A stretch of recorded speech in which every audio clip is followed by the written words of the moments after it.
Good evening once again, everybody. And I'm seeing 5 friends here. And there's another class going on in the neighboring classroom over here at our center. And I'm seeing a few online. Can some more turn on their video? So I requesting that I'll tell you a fun story. And really, this is just my nature. Don't feel that you have to turn on. It's just like it's like, it's like, imagine I went to a friend's house or to see my parents, and I reach the house and I'm knocking on the door, and they're like, "Yes." I'm like, "Are you there?" "Yes, we are there." "Keep speaking." And it's like, "Well, if you're there, why don't we sit in one room and talk?" "I want to see you. I really want to see you." Because, so it's a little bit like that. We meet once a week, usually on these satsangs. And of course, you can see me. It would be really odd if my camera was off. It would be like an audio podcast. But on the other hand, don't underestimate. We are certainly not here to judge you, or if your background is not good. Of course, if you're traveling or if some child is dancing behind you, then let it be. But otherwise, there's a lot of energy exchange. Master used to say, Swami used to say that happens. I have seen, I was telling, and I usually say this, because companies and office does not demand, of course, turning on the video, which is somewhat okay, because people are nowadays shifting so many jobs, they almost don't want to make friends. Kriyananda ji, our teacher, on the other hand, and Yogananda, master would become friends with a gangster, or people who were sent to kill him, or strangers also, I mean, all the time. And what to speak of Guru Bhais and family? I mean, he was just so heart-oriented. And Swami Kriyananda ji also, there was no travel to a new place. He was making friends all the time. People never forgot him. I have really been to Goa, Mumbai, places in Pune where he had gone 6 years after his death, a place where he just had a meal. And people would say, "Oh my goodness, you were with Swami Kriyananda." And they said, "He gave me a lot of energy." Over a meal at a restaurant because you were the chef? It seems small to us. That's why I'm describing it that way. But absolutely, that he made that half an hour, 1 hour count. He was in Goa. He made that count. He would give somebody a gift. He would talk to them. He was interested about their family back in Kashmir or Iran. And this is just my little travel where God guided me in his footsteps, where I met some people. But for Swami, that was very important. So this is our opportunity to become friends that way. And I have seen, when I keep my camera on, which by God's grace and a little understanding on my part, in the last 10 years, we started online classes in 2014. I've simply never kept my camera on except when I was traveling, because I also want to be responsible. How is my spine? Am I doing 2 things at the same time, which is somewhat okay when you're transferring information. That's why companies don't insist. They're like, they'll say, "Send me the Excel sheet." They mute, unmute. That doesn't work like that in a satsang. You want uninterrupted exchange of inspiration. The other fun thing that I was thinking is, it's a little bit like visiting your home right now.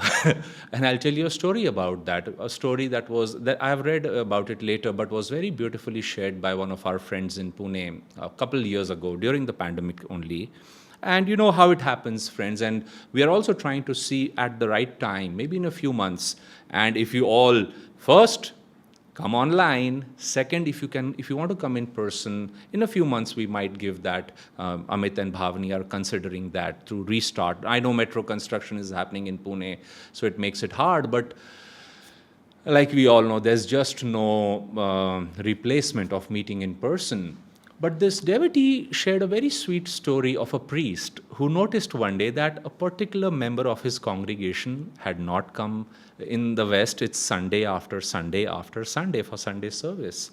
And he's like, I wonder what's happening. So one day, he knew where the person stayed.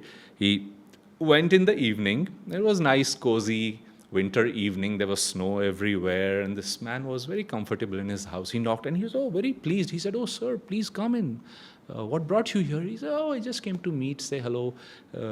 He said, "Would you like something?" He said, "Yeah, let's have a hot chocolate or a cup of tea." So there were these 2 seats. There was a nice fire kindled over there. And so they started having tea. And now this man thought, this priest will ask him, where have you been? Why haven't you come? Are you okay? He said nothing like that. Just comfortably sitting over there, enjoying each other's silent company, not even looking at each other. They were just both looking at the fire. And then this priest took a log of burning wood from the fire and he kept it outside the fire. And first this man thought maybe it's too hot, maybe it's too much fire, but couldn't ignore what happened. And he noticed after some time that this priest was looking at this burning, the log which had now been kept outside the fire. And he looked, and at one point the fire went out in that log. But the main fire was still going. All the logs were burning. And when the fire went out, this priest just looked at that man, not in a judgmental way, but just really it's a serious matter on one level. Satsang, coming together to seek truth. So frankly, your video shows me which coal is burning and which coal might have grown a little cold. Think of it that way. So I've always tried to, okay, my camera is on and let my teacher, because of course I have my teachers in Jayaji, Dhyanaji, any minister, anybody for that matter who's doing a satsang. I want the person to see my face as a sounding board that is like, wait, what did he really say? And because if you have that kind of a face, the person can explain. And if you're like, wow, that's wonderful. I really had to give a talk for 1 hour a few months ago, and I started chanting. Fortunately, this was all core members, Kriyabans, and I started chanting, and we chanted, and we exactly chanted for 1 hour, 10 minutes, or 1.5 hours. And by the end of it, everybody said, that's just what we needed. So I was like, yes. And they're like, but you said the topic was so and so. I said, yes, it was the topic, but I saw how much you were enjoying singing. I was enjoying it very much, seeing you enjoy it. And I said, and it was not too much of an announced class. So I said, let's just sing together. And we all remember that beautiful exchange of energy we had to this day. Now, coming to the topic today, friends, it's a very beautiful topic. I was sharing in the beginning that it's really the topic that brought me onto the spiritual path. Death, that's the topic. My background is in medicine. I saw people die on the bed. When I would come to see them next day in the hospital, the file number was the same. A different file is inside. Why? Because the person left the body at night. I was like, oh no. And then they die in the emergency, where as a young doctor, junior doctor, I spent many, many nights. And they die in your arms sometimes. And then, of course, no one is spared that news of somebody passing away in family circles, friend circles. It's just part of life. But it's that part of life that we don't want to talk about. Sometimes it is considered inauspicious. Sometimes people think, oh, it's the end of things. Why? Let's enjoy what we have today. Well, absolutely, we should enjoy life. But what if somebody told you that 100 years of happy, good, healthy life over here, which is our prayer for everybody, is barely a part of an infinite, blissful, eternal life? You're like, really? Tell me more about it. Well, that's exactly what the masters do. That, yes, the soul goes through the journey of minerals, plant, animal incarnations. And I remember as a child, sometimes I would weep when I saw some ant die or something. And I'd be like, was this the mother ant or father ant? Because sometimes they're carrying a little sugar crystal. And I don't know, we all think like that. Now, was he taking it for his children? Will they wait for him if he doesn't come back? You grow up, you stop thinking about these things. But I was very happy to hear that many saints actually would spend hours half a day sometimes thinking about ants or other creatures, because really, you can see God in everything. Kriyananda ji used to often, all his life, he gave the example of an earthworm. He says, why go far? Why think of proof of God? He says, look at an earthworm. It's going somewhere. You take a little pin or even your finger and you try to touch it. It immediately recoils. It tries to change its direction. Why? Because it wants to avoid pain and suffering, and it wants to be happy. Same thing. We are going somewhere, let's say you're going for an ice cream, and somebody calls you back to work. It's a small example, and you say, oh no. Or so on, so many things. Or if you're a meditator, and you're meditating, and you're enjoying and enjoying and enjoying God, and then somebody says, like somebody said to Master, this monk Habu, he said, Mukunda, enough of meditation. Don't try to find God today. Come, let's go to the market. We have many things to do. And Master wiped his tears, and that day he met his guru, because God had told him, your guru, your master cometh today. So the point is that we are all trying to look for that joy, but we often confine it to 100 years, 50, 80 years. Now it's okay, while we are living, we have to focus on joy, but why not think, explore, experience, the masters say, eternal life? Why not read the testimony of the saints who have experienced it? Right here in Pune, I might tell you a story, if I have time, of Sri Yukteswarji coming few years ago in Ruby Hall Clinic to a devotee. Sri Yukteswarji, of course, came in South Mumbai to Yogananda ji in form, and here also Sri Yukteswarji had come in the physical form and such. But the point is that even one story like that, my own Mama ji, my mom's oldest brother, he came to my mother. They were very close, but he passed away in the pandemic. And people were alone in the pandemic. You weren't allowed to see anybody. But he came in a dream with my guru, my teacher, Swami Kriyananda ji. They had never met. But Swamiji, that's what the masters are for. Many times people say, well, I can cook, I have a degree, I can do my job. Why do I need a guru? For those things also, for freedom, but also after death, where are you going? Who is your guide? Like Babaji said to Lahiri Mahashaya, proof he gave. I saw you when you died last time, through those years, till you were born in Ghurni, Krishnanagar, Bengal. This is what you were doing when you were 4 years old, and all that. Then he said, now you're 33 years old. This is your family, and now we are meeting again. Don't you recognize me? I am your guru. Now, only a guru can, like I am saying, fulfill that role. That is the gratitude. Parents don't remember their children. Sometimes you change your face, do a makeup, your parents will not recognize you. Yogananda used to say, people say, oh, I love you, my child. If the child dies, but because of magnetism, and this happens, today I will not be able to go in all these subjects, but if the child is born to the neighbor's house, because early on especially, people used to stay in one village. So it's natural that the child would want to come and stay close to the family if, let's say, the family is not conceiving a child, so on and so forth, many reasons. So you want to be born in the neighbor's family. Well, after a few years, first of all, children forget why they were born. That's one story. The other thing is parents, if they're not advanced, they may not even know their own child has come back. My very good friend from college told me how he had died in 1970s in a road traffic accident in Lucknow and Uttar Pradesh, and he came. Now, of course, people were crying because he was he had become a doctor, he was attending college, and post-graduation he was entering in that direction.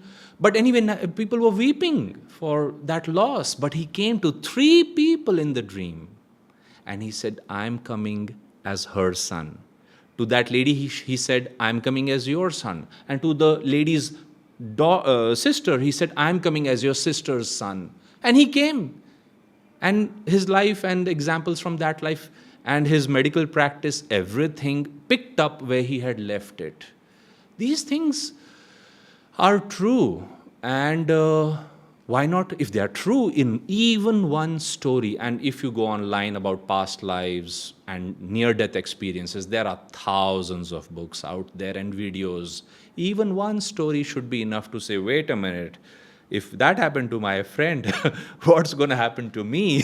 And let me not only think about it, like I said in the beginning, but experience and see what Krishna said 2,500 years ago. What is the explanation there? So let's listen to a few verses here. Chapter 7, verse 25 onwards. I'll read a few verses, explain a few. Sri Krishna says to Arjuna, hidden by my veil of Yoga Maya. Now, when he says my, it's with a capital M. It's not only Krishna, these are Krishna's words, but Yogananda ji explained this is Krishna consciousness, Christ consciousness, or you can say cosmic consciousness, that all true masters have said these things. So he says, hidden by my veil of Yoga Maya, I am invisible to mankind. Humanity, therefore, bewildered by appearances, sees not that I am in essence ever unborn and ever deathless. O Arjuna, the past, present, and future of all beings is known to me. Me, however, no man knows, so long as he knows himself as only human. O descendant of Bharata, scorcher of foes, Arjuna. Again, when he says scorcher of foes, it's not only because Arjuna killed many wrongdoers in the battlefield. Foes, the ignorance inside ourselves, doubts, confusion, restlessness, unwillingness to explore. When we have killed those, that's what our Krishna is saying. Birth in a body subjects all beings to the power of delusion with its dualities, which produce attraction and repulsion. Such is the storm of Maya on the surface of my ocean of consciousness. And Swami used to say, Kriyananda ji used to tell us, he said, there's another verse in the Bhagavad Gita, Krishna says, oh Arjuna, which is us all, universal devotee, we are learning from Krishna. And he says, oh Arjuna, get away from my ocean of suffering. Because on one level, yes, God has become all these things. On the other hand, Kriyananda said, in his higher self, or in the higher view, he wants us out. So we find ourselves in this delusion, but there is a way out, which is exactly what he's saying. The other thing is, he writes over here, all beings are subject to the power of delusion with its dualities. Swami used to say that calls for compassion. Why do people do what they do? Why do they run in the opposite direction? Look around what's happening in the world. And Swami says, well, that should give you an idea of the power of Yoga Maya, that the delusion, the more we go into it, he used to weep. I remember right here in Pune, once he was giving a talk and he was weeping on stage and they wiped his tears. He said, I feel silly that I'm weeping, but he said, please take my exhortation. He says, seriously, he says, don't play with darkness. Now, these are the three verses I'd like to cover today. Krishna says, righteous men, however, their sins expiated and no longer subject to the oppositions of duality, worship me steadfastly.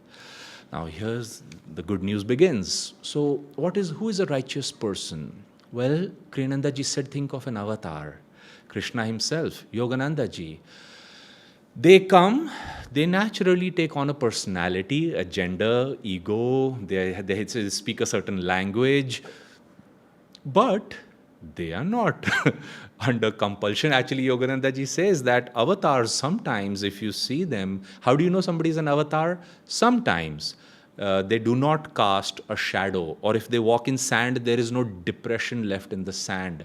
So Master one day said this, and you have to listen to every word the Master says. So one monk, he thought, really? And Master had said he was an avatar. He told Swami Kriyananda ji. So next time they were outside, this man looked and, well, there was a shadow around Yogananda ji. There was, grass was getting pressed where Master walked. So this man had the thought, that, oh, how can Master be an avatar if this is happening? And Master, of course, was a master. He read his thought and he looked at him, he said, I said sometimes. That sometimes to show that they are above duality, they do not cast a shadow and such. The other category we can think of are the saints, a Param Mukta or Siddha or a Jivan Mukta. They are again not, they have personality because they have to operate, but they are not under the sway of Maya. Like somebody asked Ramana Maharishi, he was a Jivan Mukta. Anand Moima likewise, when he had a huge tumor on his hand, and he was taking on the karma of many people, and somebody once saw his mother's face in that tumor. So they said, is it painful, sir? He said, yes and no. That yes, because sometimes they do want to be on that level like you and me and try to feel that and burn it up much more quickly. On the other hand, if there's no ego, which is the definition of a saint, then it's happening, but you are watching it. It's like Yogananda said, writing on water. And really, that's exactly why you and I are studying yoga and meditation, so that we can overcome the ego and become one with God, become saints. Now, here's another good news. You may say, well, what about me? Well, this verse is for you and me also.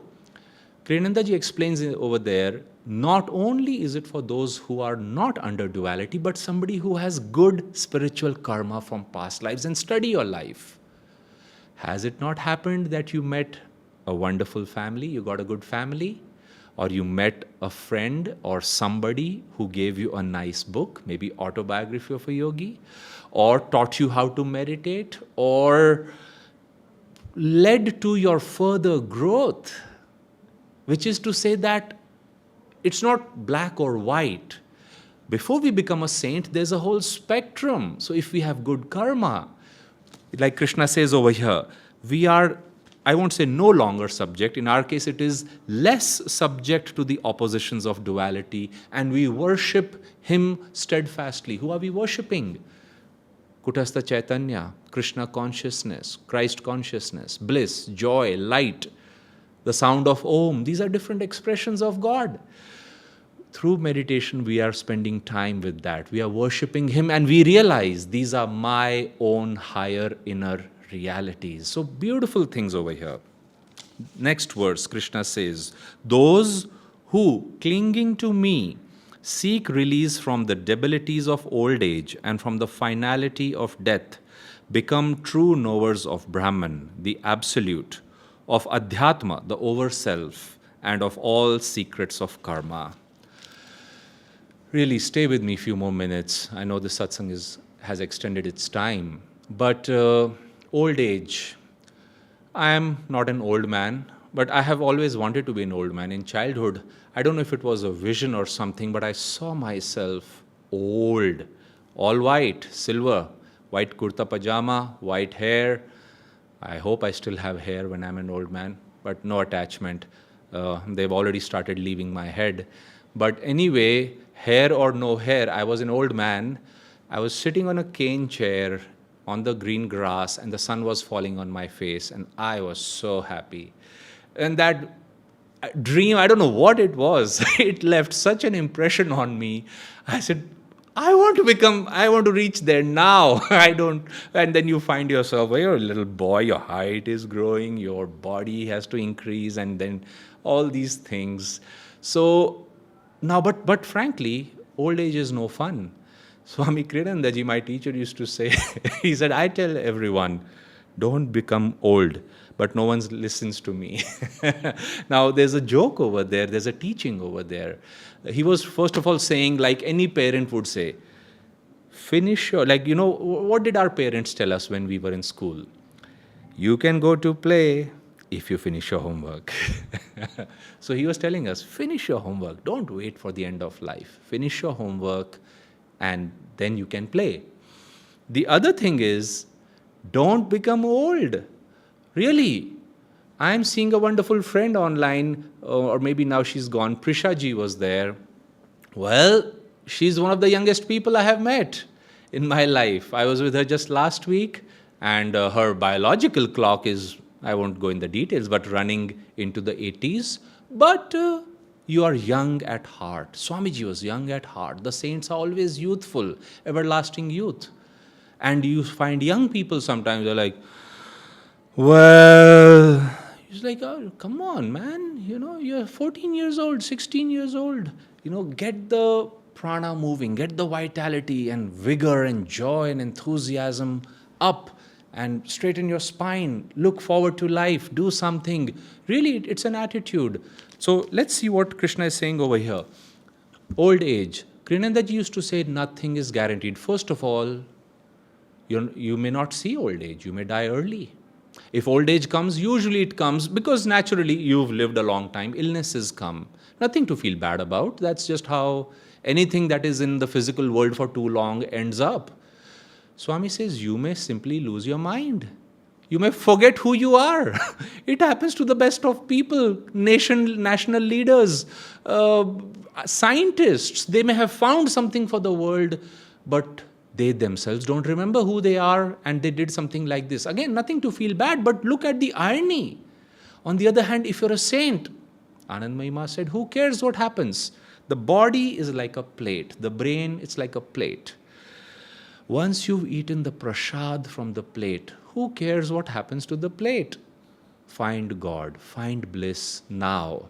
The other thing that happens is we have questions. Why is the world like this? Why are such bad things happening in these countries? Why did this happen? Why are good people suffering? Why are sometimes evil-seeming people succeeding? So on and so forth. Well, ask those questions and ask them sincerely and find that answer. Kriyanandaji is saying through Brahman, through Adhyatma, those answers will come to you. But again, don't wait. And finally, he brings us to this verse, the last verse of chapter 7. Krishna says, those who perceive my presence within their physical, adhibhuta, astral, adhidaiva, and spiritual, causal, adhiyagya bodies, their hearts united to me, retain their perception even at the time of death. And you may say, when I first read that years ago, I said, what is that? The terms are a little complicated. And I said, how do I experience those things? Well, here's the good news. In the autobiography and in many of his teachings, Yogananda ji has clarified. He said you can experience the physical, astral, causal bodies and God beyond those right now while you're alive. So let's for a moment keep that aside. When will we find God and be in Him? Right now, in your physical body, in the day-to-day, morning hours, afternoon hours, how much joy are we in? Now, it may be a struggle because we are overcoming karma, but is the thought on our mind? Like Sri Yukteswarji told Yogananda, stay here all the time and you will make very rapid progress. Honestly, after a couple years, but really a few decades, they say that the joy really starts welling up. That's why I tell people, give the spiritual path at least 40 years. And people say, what? That's my whole life. Well, why not? Why not experiment? It's not like you're leaving your life. You are experimenting with some principles these are the only principles that have worked in the history of mankind. Most of the people, rich, famous, powerful, they don't say that they are happy at death, by and large. Only the saints who sometimes may have nothing and the body is cracked with illness, they may say, I am in so much bliss. Who cares what happens to the body? They are on the other side of the spectrum. So let's take it one step at a time. If we are in joy, Master said, if you feel the body as a luxury, if your body cells, Swami used to say, are dancing with vitality, you have God in the physical form right now, and increase that. In the astral body, what is that meaning? You sit down to meditate, you close your eyes, pranayam, energy control. You can feel that joy in the spine. When you're doing energization, you feel it in the body. It's not an ordinary feeling. You can feel it entering from the medulla oblongata, the prana coming. And when you spend more and more time with it, you become more energy aware and you are experiencing and living in the astral reality. Yogananda ji said, when you are visualizing, he said you are in the astral world. When you're moving your will, When you're affirming, when you're deeply meditating, introspecting, you are in the causal reality. So are you a deep thinker? Do you think about life? Do you think about death? Do you ponder? Do you introspect every day? Do you visualize yourself getting better and better? Are you active that way? That's the causal reality. Swamiji would sometimes listen to an idea and he would forget to sleep. Like scientists, 1-2 days they go without food because they are so engrossed in an idea.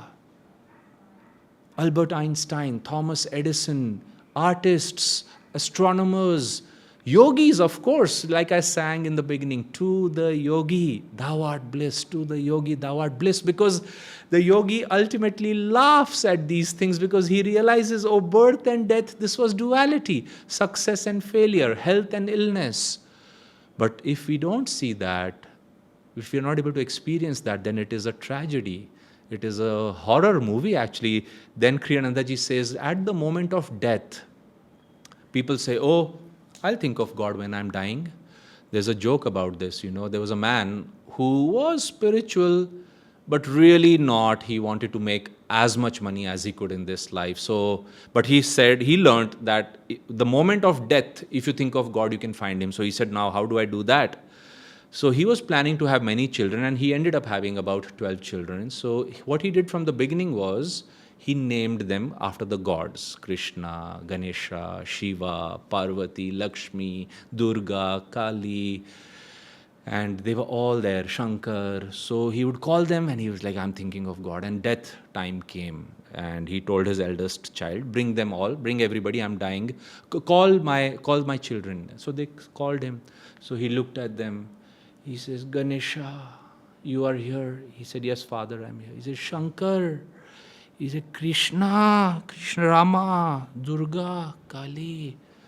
You are here, Kali. And she said, Father, we are all here with you. He said, you all are here? Then who is at the cash counter downstairs? And he died. Well, you can guess where he was born next time.